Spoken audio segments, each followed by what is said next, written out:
ধর্ষককে পুলিশের হাতে তুলে না দিয়ে গণপিটুনি দিয়ে মেরে ফেলা উচিত। এভাবে জনতার বিচার করার ব্যাপারে শরীয়তের বিধান কি?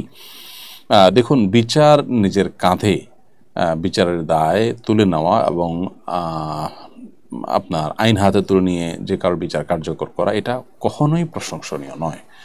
যত ভালো যুক্তি এখানে দেয়া হোক না কেন, এটা অনাচারের রাস্তাকে উন্মুক্ত করবে। এর ফলে একজন আরেকজনের বিরুদ্ধে আপনার শত্রুতা উদ্ধার করার চেষ্টা করবে। এ ধরনের অভিযোগ তুললে যে কেউ যে কাউকে আঘাত করার চেষ্টা করবে। এর ফলে সমাজ কিন্তু অস্থিতিশীল হবে, সমাজ কিন্তু অশান্তির দিকে যাবে। সেই জায়গা থেকে যথাসম্ভব এ ধরনের কালচার, এটা বন্ধে আমাদের উদ্যোগ নেওয়া উচিত।